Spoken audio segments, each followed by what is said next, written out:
Bismillahirrahmanirrahim.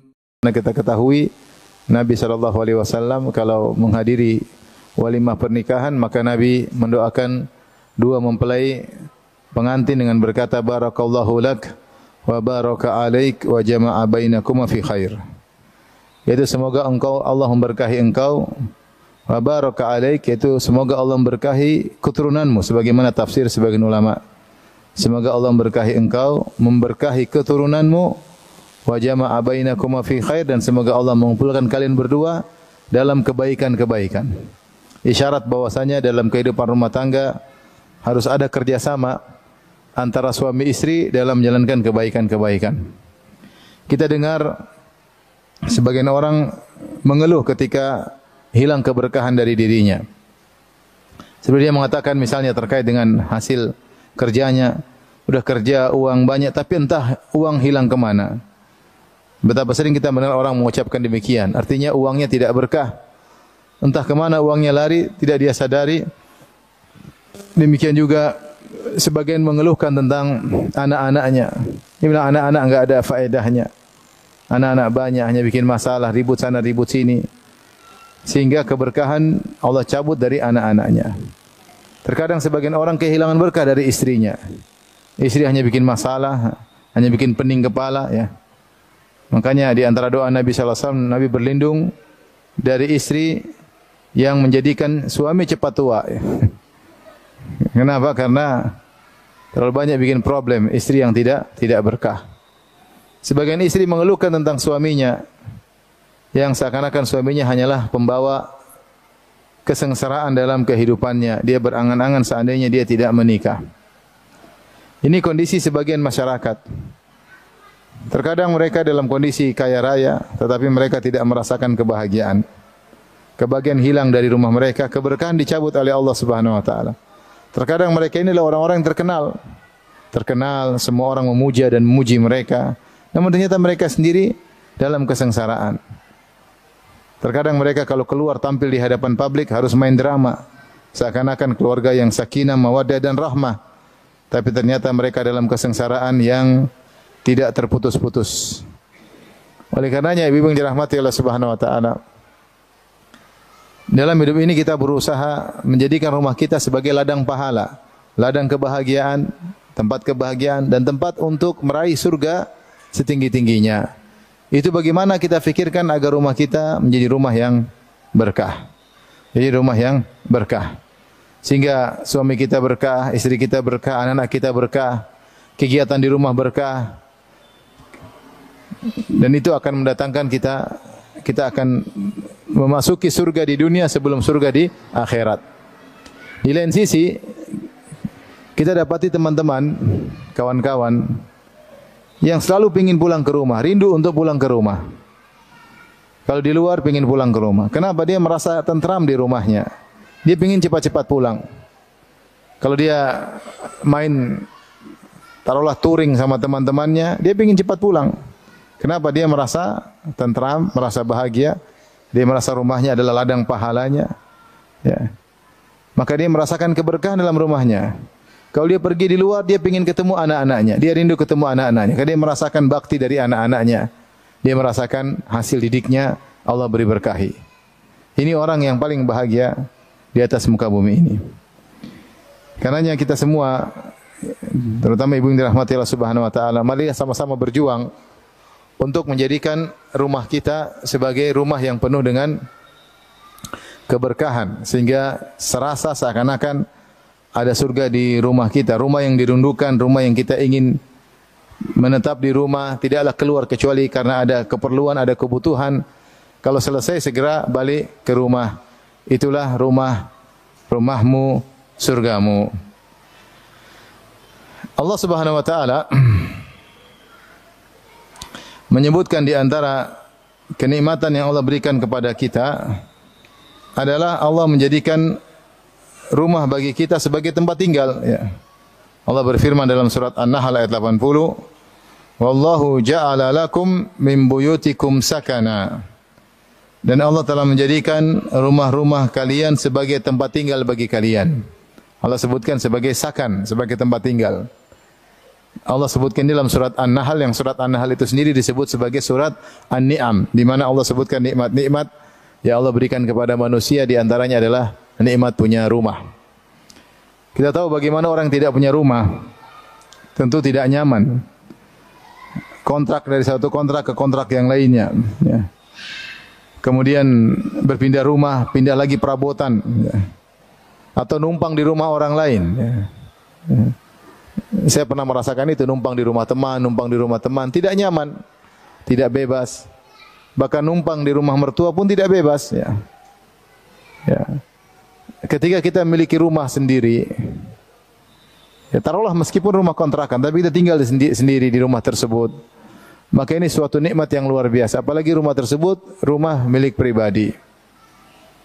Maka ini salah satu anugerah yang Allah berikan kepada kita semua, yang tidak dimiliki oleh banyak orang. Masih banyak orang belum punya rumah pribadi. Masih banyak orang kontrak, masih banyak orang numpang, masih banyak orang yang tidak punya tempat untuk ditumpangi.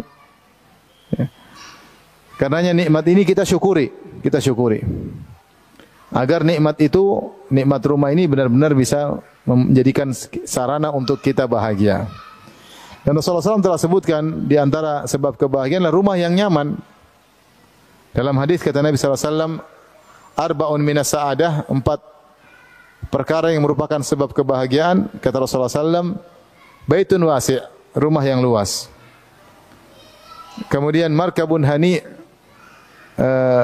kendaraan yang mudah untuk ditunggangi. Kemudian jarun saleh, tetangga yang baik. Kemudian zaujatun salihah, istri yang salihah. Di antara sebab kebahagiaan yang Nabi sebutkan adalah rumah yang luas, yaitu rumah yang lapang, yang nyaman untuk ditinggal. Ibu-ibu yang dirahmati Allah Subhanahu wa taala, kalau kita berbicara tentang rumah yang bahagia atau rumah yang merupakan surga, rumah apakah yang dimaksud yang merupakan surga bagi kita? Para ulama menyebutkan di antara yang pertama adalah rumah yang mewujudkan tujuan pernikahan. Ada suatu pembahasan disebut dengan maqasiduz zawaj. Maqasiduz zawaj adalah tujuan-tujuan pernikahan. Kita menikah buat apa? Kita harus tahu. Sehingga kita mewujudkan tujuan pernikahan tersebut, maqasiduz zawaj tersebut melalui rumah kita. Apa sih maqasiduz zawaj? Apa sih tujuan-tujuan syariat dalam pernikahan? Maka para ulama menyebutkan tujuan pernikahan ada 3. Di antaranya adalah menundukkan pandangan, ya, di antaranya ya, menundukkan pandangan dan menjaga kemaluan, dan ini telah disebutkan dalam hadis Nabi sallallahu alaihi wasallam. Rasulullah SAW bersabda, "Ya ma'syaras syabab, man istata'a minkum an yatazawwaj falyatazawwaj." Wahai para pemuda sekalian, siapa yang di antara kalian mampu untuk menikah, maka menikahlah. Fa innahu aghaddu lil basar wa ahsanu lil farj. Karena menikah itu lebih menundukkan pandangan dan lebih menjaga kemaluan. Ini yang pertama. Jadi tujuan rumah tangga adalah untuk menjaga kemaluan, menjaga pandangan. Karena menjaga pandangan, menjaga kemaluan sebab masuk surga. Tujuan yang kedua adalah menimbulkan mawaddah dan rahmah, cinta kasih di antara suami istri. Allah berfirman, "Wa min ayatihi anna khalaqa lakum min anfusikum azwajan litaskunu ilaiha wa ja'ala bainakum mawaddatan wa rahmah. Inna fi dzalika la ayatin." Ya, sungguhnya kata Allah Subhanahu wa taala, di antara tanda-tanda keagungan Allah, Allah menjadikan di antara kalian pasangan-pasangan. Buat apa? Yaitu pernikahan, litaskunu ilaiha, agar kalian tentram. Wa ja'ala bainakum mawaddatan wa rahmah, dan Allah jadikan cinta dan kasih sayang. Maka di antara tujuan pernikahan adalah cinta dan kasih sayang. Maka pasangan suami istri harus dalam rumahnya, rumah dijadikan sarana untuk menumbuhkan cinta dan kasih sayang. Bagaimana caranya dia pikirkan. Kemudian cara yang ketiga, tujuan yang ketiga adalah memiliki anak yang soleh. Sebagaimana Allah berfirman, "Walaqad arsalna rusulan min qablika wa ja'alna lahum azwajan wa dzurriyyah." Sungguh kami telah mengutus para rasul sebelum engkau wahai Muhammad, dan kami jadikan bagi mereka istri-istri dan anak keturunan. Oleh karenanya Nabi berkata, ya, di antara amal saleh yang terus mengalir, waladun salihun yad'u lahu, anak saleh yang mendoakannya. Oleh karenanya para nabi berdoa agar dapat anak saleh. Ibrahim berdoa, Rabbi habli minas salihin. Ya Allah, anugerahkanlah aku anak yang saleh. Zakaria berkata, dzurriyyatan thayyibah, ya. Hunalika da'a Zakaria rabbahu, qala rabbi habli min ladunka dzurriyyatan thayyibah. Ya Rabbku, anugerahkanlah dari sisimu keturunan yang salehah. Nah, ini yang menjadi fokus kita.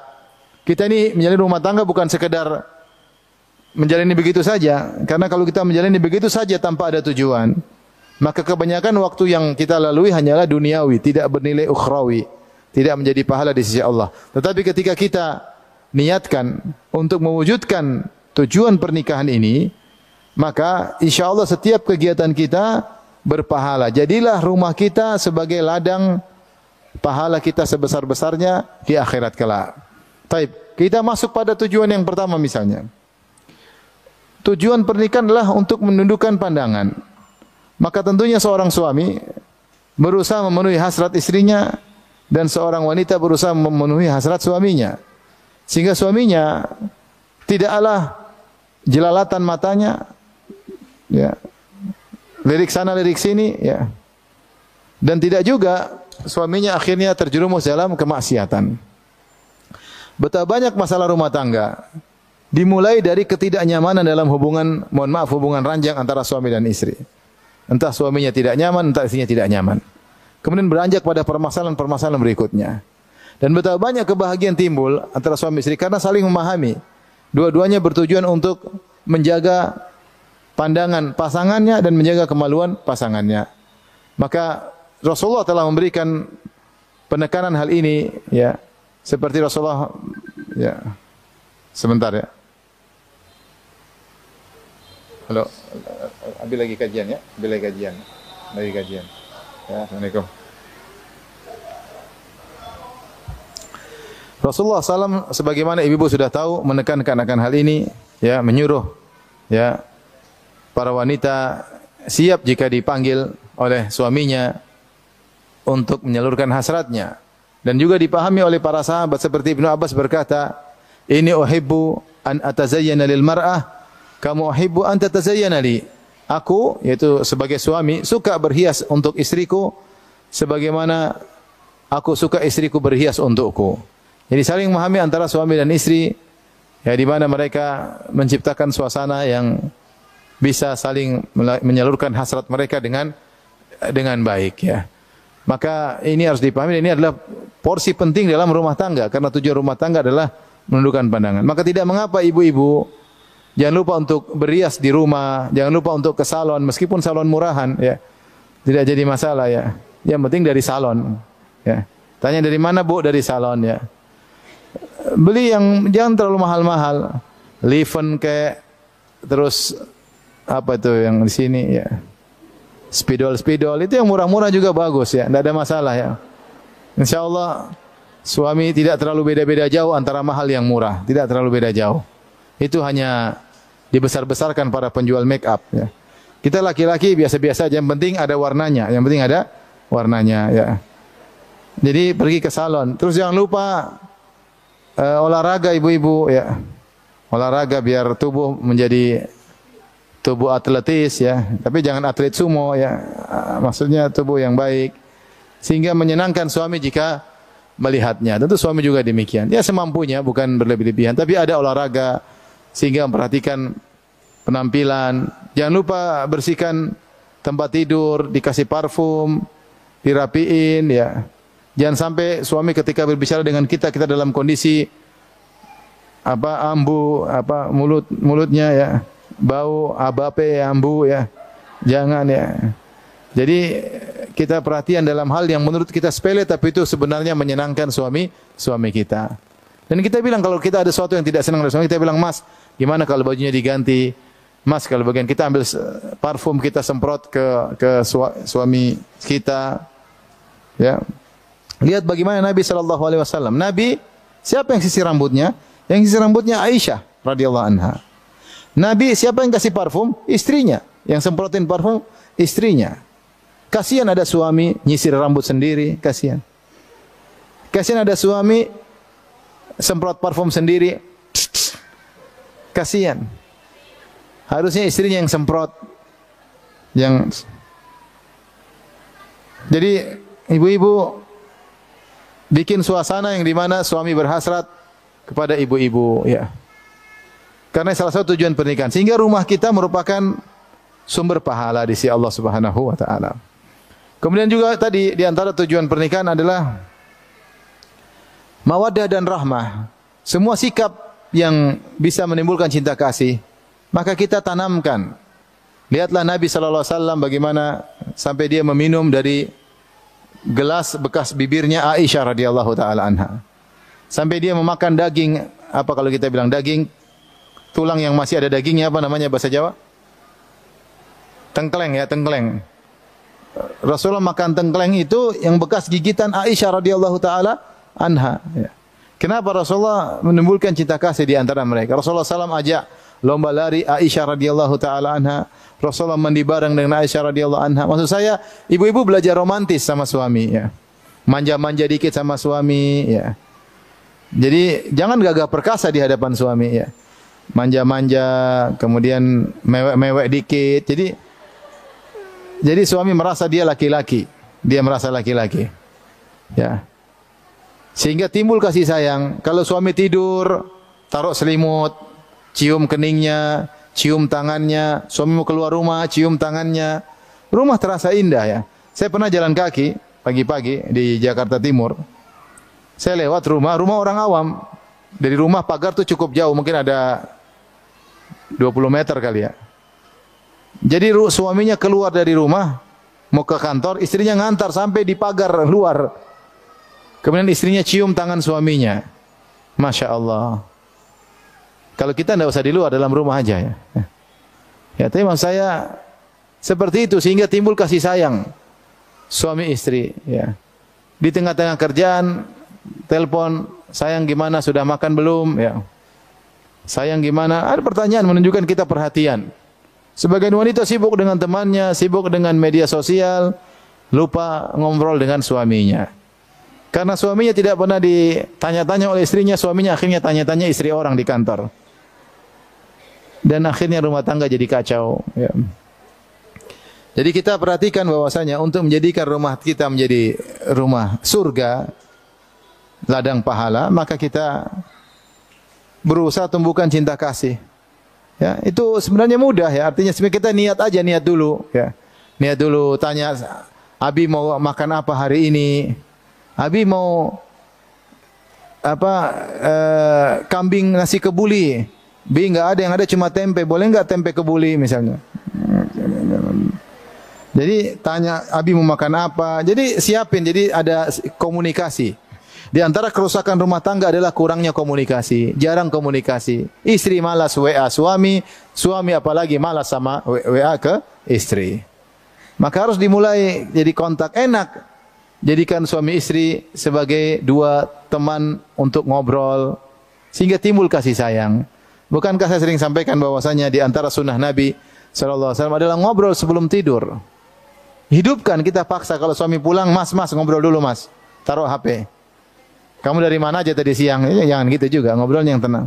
Gimana Mas, kabar hari ini? Ada apa kegiatan? Ketawa ketiwi sampai ngantuk sambil tidur. Indah hidup seperti itu. Suami merasakan nyaman di rumah. Ada teman ngobrolnya yang menghilangkan keluh kesahnya, ya.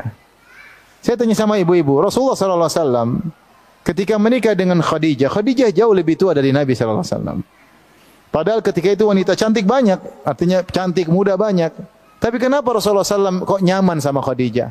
Karena akhlaknya. Karena akhlaknya radhiyallahu anha. Itu ketika Rasulullah SAW berusia 40, Khadijah sudah berusia 55. Karena bedanya 15 tahun. Rasulullah usia 25, Khadijah 40. Rasulullah 40, Khadijah 55 tahun. Rasulullah sudah 50, dia sudah 65 tahun, sudah tua, akhirnya meninggal dunia. Tapi lihat Rasulullah SAW, zaujun wafi, setia, selalu ingat Khadijah meskipun Khadijah sudah meninggal dunia. Kalau kecantikan, pudar. Sampai Aisyah sebutkan tentang Khadijah, hamra'us shidqain, Khadijah ompong. Bagaimana Khadijah radhiyallahu anha ketika meninggal dalam kondisi giginya sudah tidak ada. Ya, tetapi apakah Rasulullah melirik pada wanita lain? Jawabannya tidak. Padahal kalau dia memilih wanita cantik mudah. Kenapa? Ada kenyamanan meskipun dia hidup sama seorang yang usianya seperti usia nenek-nenek. Kenapa? Akhlak yang mulia. Karena itu ibu-ibu, tumbuhkan kasih sayang antara kita dengan suami, ngobrol, bercanda, menghormati suami. Karena kecantikan ini akan pudar, tidak akan selamanya. Ibu-ibu mau secantik apapun masih kalah dengan gadis umur 30 tahun, pasti kalah.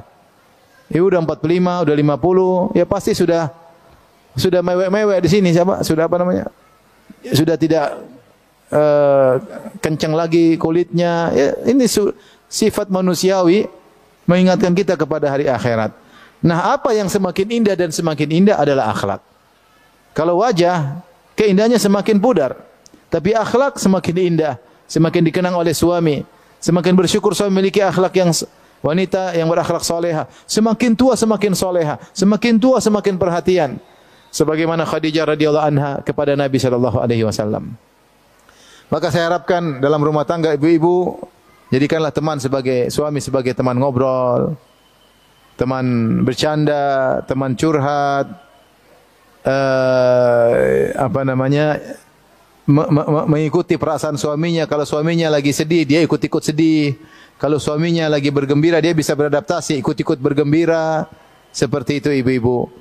Dan harus menyisihkan waktu untuk suami sehingga kita bisa melaksanakan tujuan rumah tangga yang kedua, yaitu al-mawaddah warahmah, menumbuhkan kasih sayang.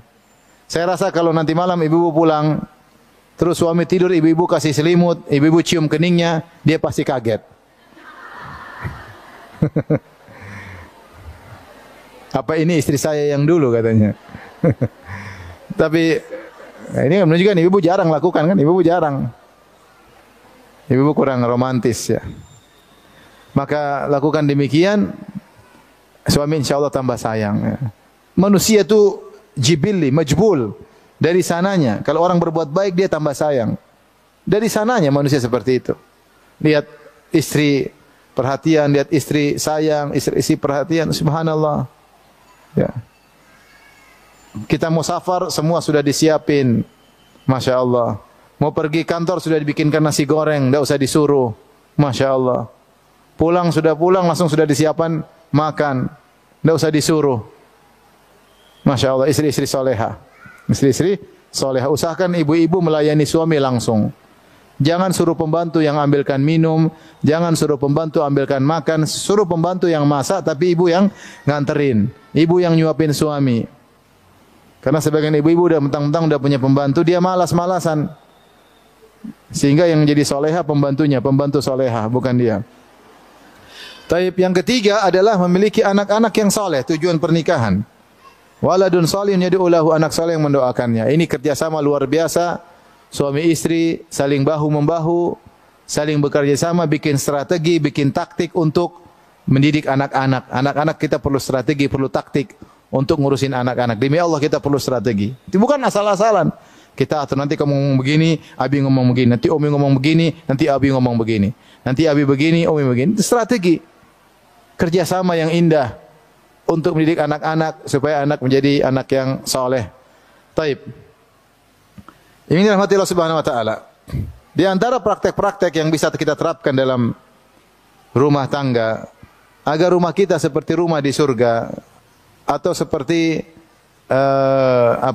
ladang pahala agar kita meraih surga yang tertinggi adalah misalnya perhatian terhadap Al-Quran. Al-Quran adalah sumber keberkahan.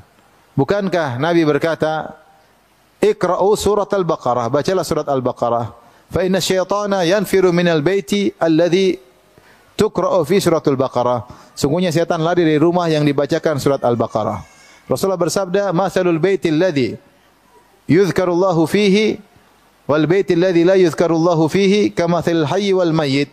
Perumpamaan rumah yang di situ ada zikir kepada Allah, yaitu di antara baca Al-Qur'an, di antaranya baca Al-Qur'an, dengan rumah yang tidak ada zikir kepadanya di dalamnya seperti perumpamaan orang yang hidup maupun orang yang mati. Ingin rumah berkah, bacain Al-Qur'an di situ. Ingin rumah berkah, ada lantunan, ibu-ibu baca Al-Qur'an. Sebelum tidur baca Al-Qur'an. Luar biasa indah kehidupan. Coba ibu praktek ibu-ibu. Ya. Masih ibu-ibu sebelum tidur baca WhatsApp, itu masalah. sebelum tidur baca Al-Quran, meskipun satu halaman. Meskipun satu halaman baca dengan tartil, dengan tajwid. Suami yang melihat istri kayak gitu dia akan bahagia. Tapi kalau suami lihat istri mau tidur, buka Shopee, kemudian buka Topet, kemudian isinya dompet baru, tas baru, pening kepalanya. Karena dia uangnya enggak cukup untuk beli-beli kayak gitu. Tapi kalau dia sebelum tidur lihat istrinya baca Al-Quran, Masya Allah, Subhanallah, zikir sebelum tidur, dia akan haibah, ada segan kepada istrinya. Dia hormat istrinya. Kenapa? Istrinya punya hubungan yang baik dengan Rabbul Alamin. Siapa yang punya hubungan baik dengan Allah, pasti Allah baguskan hubungannya dengan orang lain. Dengar ibu-ibu, ini kaidah. Siapa yang punya hubungan baik dengan Allah, Allah akan bikin hubungan dengan orang jadi baik. Coba seorang suami lihat istrinya, misalnya sebelum tidur baca Al-Quran, sebelum tidur berzikir kepada Allah Subhanahu Wa Taala. Ketika terkena musibah bilang Inna lillahi wa inna ilaihi rajiun, Alhamdulillah ala kulli hal. Mau keluar rumah baca doa, naik kendaraan baca doa, suaminya pasti segan. Istri saya Masya Allah salehah. Ya. Dia tambah sayang kepada istrinya. Dia tambah sayang kepada istrinya. Oleh karenanya, Al-Quran adalah sumber kebahagiaan, adalah sumber keberkahan. Karenanya, ketika kisah yang masyhur dalam hadis yang sahih, ketika Abu Talha menikah dengan Ummu Sulaim, kisah yang masyhur. Terus mereka punya anak, Abu Umair. Ternyata Abu Umair meninggal dunia. Ummu Sulaim sebagaimana diceritakan, dia anaknya meninggal, maka dia kafankan. Kemudian suaminya datang, suaminya tanya gimana anak kita, karena anaknya sakit. Kata Ummu Sulaim, dia lebih tenang daripada sebelumnya, padahal sudah meninggal. Maka Abu Talha menyangka bahwasanya anaknya sudah sembuh. Ternyata sudah meninggal. Tapi Ummu Sulaim ingin menenangkan suaminya, karena suaminya sangat sayang kepada Abu Umair tersebut, si kecil. Akhirnya Ummu Sulaim pun siapkan makanan untuk suaminya, suaminya makan, sehingga hasrat makanan sudah tersalurkan. Kemudian Ummu Sulaim menghias dirinya untuk digauli oleh Abu Talha. Abu Talha pun menggauli Ummu Sulaim, sehingga hasrat syahwatnya pun sudah tersalurkan. Ketiga syahwat makanan, syahwat perut, dan syahwat kemaluan sudah tersalurkan, baru Ummu Sulaim bilang kepada suaminya, perhatikan, dia bilang, wahai suamiku, bagaimana menurutmu kalau ada orang memberi titipan kepada kita, terus kita gunakan titipan tersebut? Suatu saat orang itu ambil lagi titipan tadi, apakah orang tersebut salah? Tentunya tidak. Apakah mereka kalau menahan mereka salah? Ya mereka salah. Wong sudah dititipkan, sudah digunakan, kalau diminta kembali, ya kembalikan. Ketika itu Ummu Sulaim berkata, sesungguhnya anakmu Abu Umair adalah titipan Allah Subhanahu Wa Taala, dan sekarang Allah mengambil titipannya. Maka Abu Talha pun agak marah, maka ditenangkan oleh Ummu Sulaim. Subhanallah. Setelah itu Abu Talha menceritakan hal ini kepada Rasulullah tentang apa yang terjadi semalam. Maka kalau tidak salah Rasulullah berkata, "Arrastukuma?" Ya. Arrastuma ya? Apa kalian berdua melakukan hubungan? Ya. Apa kalian tadi malam melakukan hubungan? Intinya makna lafal Nabi, Rasulullah bertanya, apakah tadi malam kalian melakukan hubungan? Kata Abu Talha, iya. Maka Rasulullah berkata, semoga Allah berkahi hubungan kalian semalam. Taib. Ternyata dari hubungan malam tersebut lahirlah seorang anak namanya Abdullah. Ketika lahir, Anas bin Malik, kakaknya, kakak tirinya bawa Abdullah, kemudian Rasulullah kasih tahnik dan doakan. Anak ini, Abdullah ini, kemudian punya anak 10 orang, semuanya hafal Quran. Semuanya hafal Quran. Ternyata Rasulullah berkata, bisa jadi Allah beli berkah kepada kalian karena hubungan intim kalian semalam. Ternyata bukti keberkahan apa?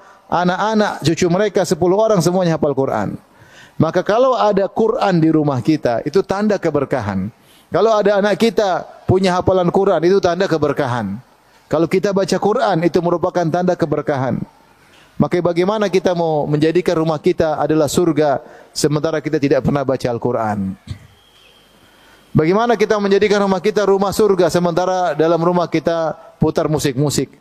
Bagaimana kita mau menjadikan rumah kita rumah surga, sementara di rumah kita nonton film Korea, film India, sinetron ya. Bagaimana mau jadikan rumah kita rumah surga sementara kita buka HP, kita ikuti berita artis ini, artis anu, artis ini, artis anu, selingkuh ini, selingkuh anu. Ya. Waktu kita habis bukan baca Quran, waktu kita habis baca berita-berita yang informasi sampah yang hanya memenuhi database kita yang tidak ada faedahnya. Gimana kita mau bahagia? Oleh karena di antara sebab keberkahan, rumah diisi dengan zikir kepada Allah Subhanahu wa taala. Maka ibu yang dirahmati oleh Allah Subhanahu wa taala, di antara kita, di antara ibu-ibu yang sudah berumur, ya. Sudah berumur maksudnya bahasa ininya sudah tua, ya. Oleh karenanya, sisa umur yang ada jadikan rumah sebagai rumah yang penuh keberkahan. Oleh karenanya wanita kalau sudah nyaman di rumah, dia tidak suka keluar rumah. Allah memuji wanita-wanita yang seperti ini. Allah berkata kepada istri-istri Nabi, "Wa qarna fi buyutikunna wa la tabarrajna tabarrujal jahiliyatil ula." Hendaknya kalian qarar, menetap di rumah-rumah kalian dan janganlah kalian keluar berias di luar rumah. Kata para ulama, wanita menetap di rumah saja pahala mengalir. Ibu-ibu kalau di rumah berniat menjalankan perintah Allah untuk menetap di rumah, karena di rumah banyak kegiatan, banyak ladang pahala, maka niscaya pahala terus mengalir. Beda kalau laki-laki di rumah enggak ada pahala mengalir. Laki-laki kalau pahala mengalir harus keluar rumah cari nafkah. Ibu-ibu di rumah pahala mengalir. Nah, bagaimana dia betah di rumah? Dia sibukkan dengan hal-hal yang bermanfaat. Di antaranya dia fokus dalam membaca Al-Qur'an. Anak-anak disuruh perhatian membaca Al-Qur'an karena itu merupakan sumber keberkahan. Taib. Di antara contoh praktek agar menjadikan rumah kita seperti surga, salat malam dengan suami. Subhanallah, ibu-ibu itu adalah kenikmatan luar biasa. Sungguh nikmat seorang suami mengajak istrinya salat malam. Dan sungguh nikmat luar biasa seorang wanita mengajak suaminya salat malam. Jika mereka salat malam berdua, maka kutiba minadz-dzakirina Allah katsiran wadz-dzakirat. Maka keduanya dicatat sebagai lelaki, suaminya dicatat sebagai laki yang banyak mengingat Allah dan istrinya dicatat sebagai wanita yang banyak mengingat Allah. Yang kata Allah, "Addallahu lahum maghfiratan wa ajran 'azima." Allah siapkan bagi mereka ampunan dan ganjaran yang besar. Maka ibu-ibu mulai malam ini atur strategi agar bisa salat malam sama suami. Kalau ibu datang bulan, suami dibangunkan. Pulang nanti bilang, "Mas, insyaallah malam ini saya bangunkan Mas salat malam ya. Mas sabar ya, kita ini sudah tua Mas. Mau cari apa lagi?" Kita cari akhirat ya, cari akhirat. Serius ngomong sama suami. Kamu bangunkan saya bangunkan kamu. Sekarang azan subuh jam 4:30 di Semarang. Bangun aja 3:30. Bangun aja jam 4 kurang 15. Salat malam meskipun cuma 15 menit. Tapi efeknya luar biasa. Makanya surat Al-Muzammil yang isinya tentang salat malam, ya ayyuhal muzammil qumil laila illa qalila. Wahai lelaki yang berselimut, bangunlah untuk salat malam. Surat ini disebut oleh para ulama dengan Zadud Da'iyah, surat bekal seorang dai. Kalau seorang dai ingin berdakwah di pagi hari, maka dia charging imannya di malam hari. Dan charging yang paling kuat, charger yang paling kuat adalah salat malam. Karena ketika dia di siang hari dia akan berhadapan dengan berbagai macam problematika kehidupan. Mungkin dia dicaci, mungkin dia dimaki, mungkin dia diberi gelar macam-macam, mungkin dia dituduh dengan yang tidak-tidak. Tapi kalau malam tadi dia charger imannya, dia charging imannya, maka dia akan kuat. Maka saya katakan ini juga berlaku bukan hanya pada para dai. Kita semua butuh charger iman, ibu-ibu. Kita butuh charger iman. Ibu-ibu bangun, ibu-ibu salat, ibu istighfar di penghujung sahur. Ibu angkatan berdoa, "Ya Allah, aku minta surga kepadamu ya Allah.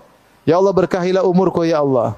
Ya Allah, jadikanlah waktuku berkah." Ibu menangis, ibu bahagia, ibu bahagia. Rumah itu jadi benar-benar bermakna.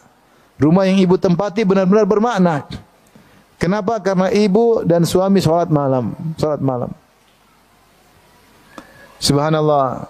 Saya pernah menginap di rumah keluarga istri. Saya bangun di tengah malam, saya lihat subhanallah suami istri salat malam. Indah, saya yang lihat aja indah. Gimana lagi yang melakukannya? Betapa indah. Kita yang lihat aja luar biasa.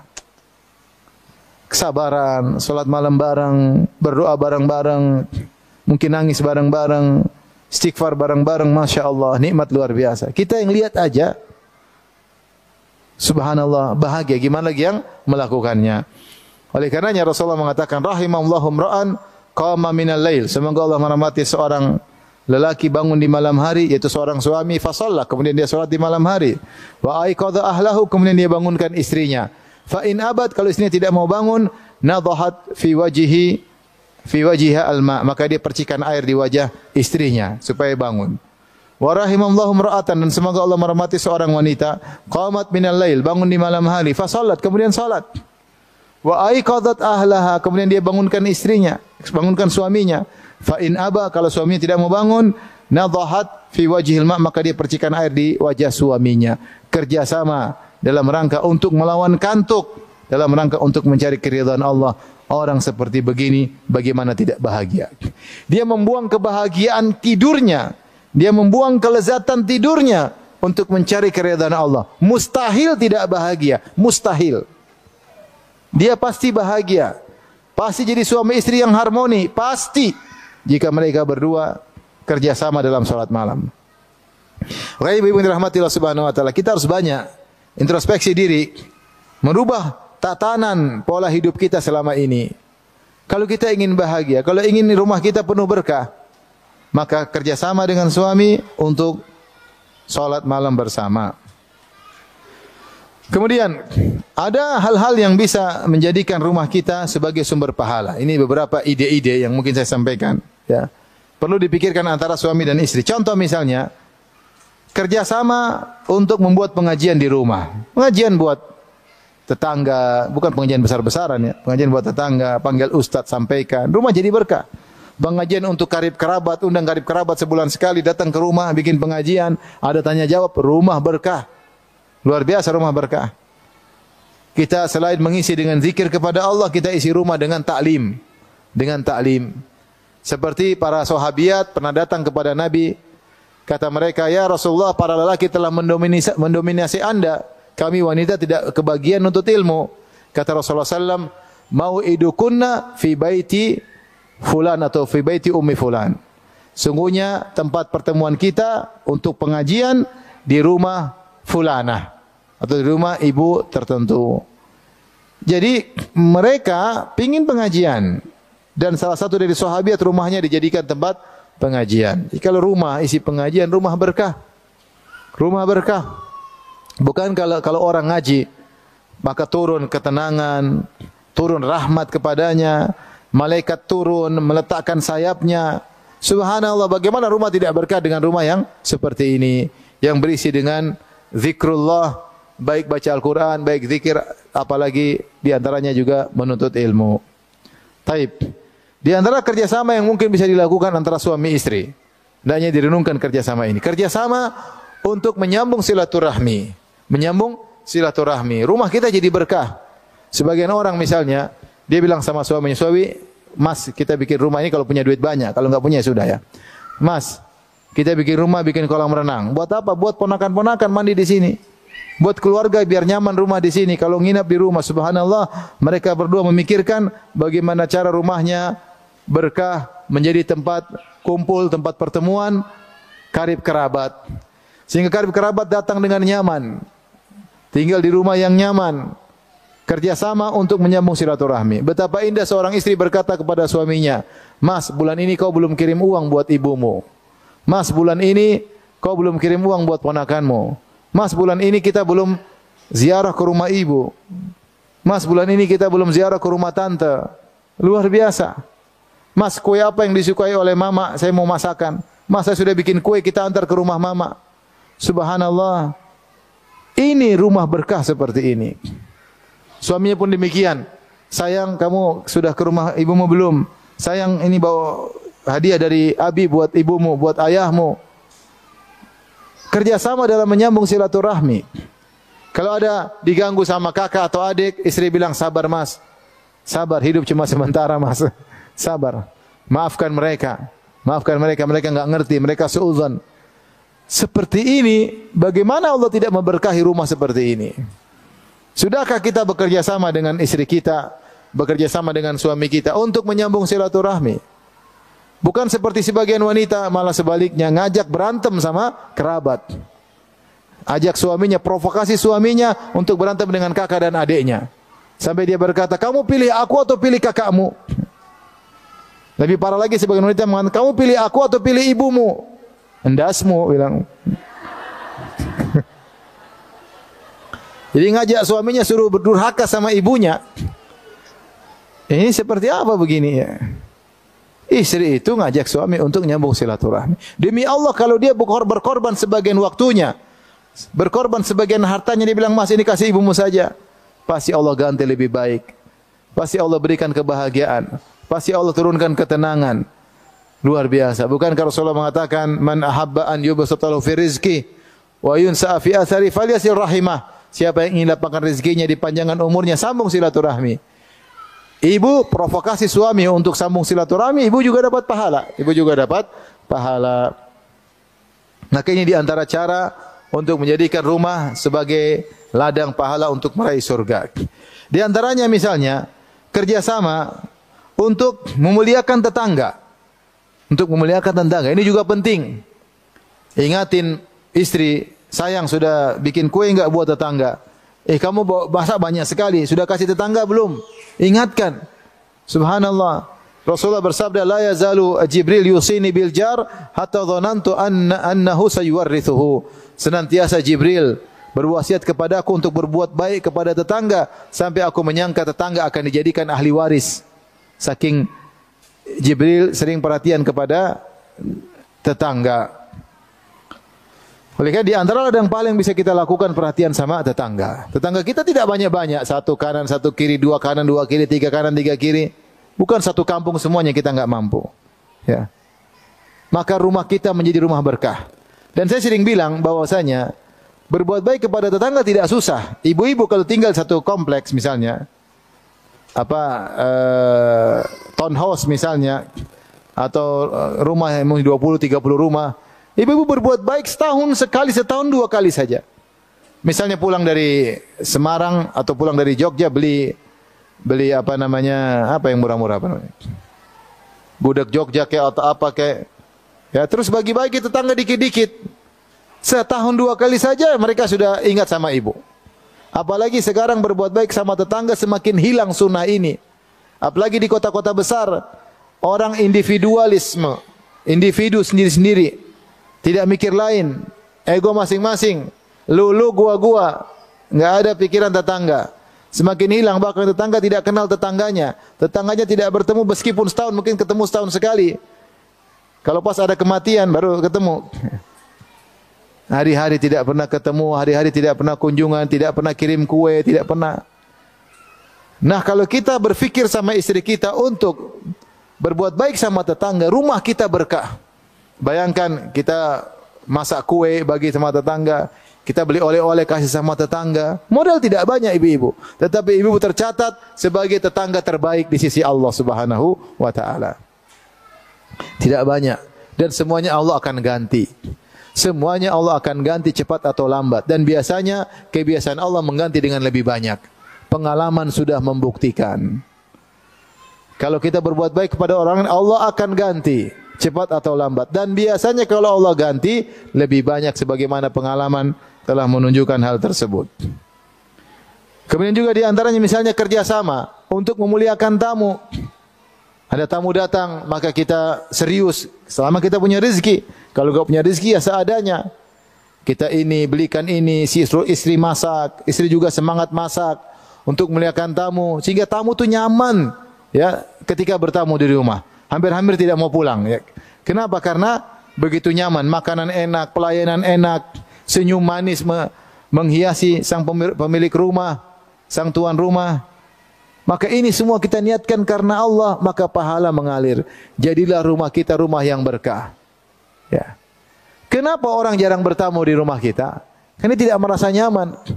Cuma bertamu dikasih teh. Repot. Tidak dikasih apa-apa, cuma kasih teh. Sudah jam 1 bertamu tidak dikeluarin makan siang. Ya. Apa makan siangnya jam 4 sore? Ini gimana? Ya. Tapi coba lihat, sebagian ini saya cerita ya. Sebagian kabilah atau sebagian suku sama ponakan enggak dekat. Sama ponakan enggak dekat.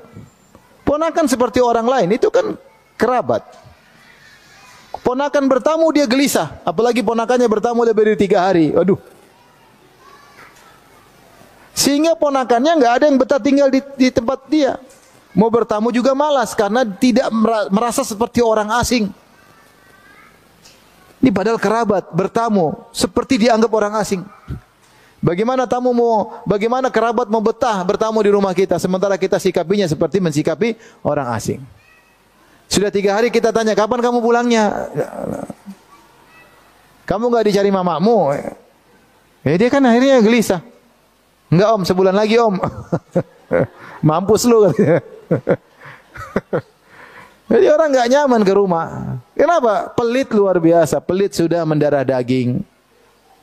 Pelit sudah mendarah daging. Makin harus kita lawan ibu-ibu agar rumah kita berkah. Lain halnya kalau kita enggak punya apa-apa. Ya sudah. Kalau enggak punya apa-apa, ya bilang mohon maaf ya, tole cuma segini saja yang bisa tante sediakan. Pak De, Bude cumanya segini. Mohon maaf ya tole ya gitu. Ya dia ngertilah.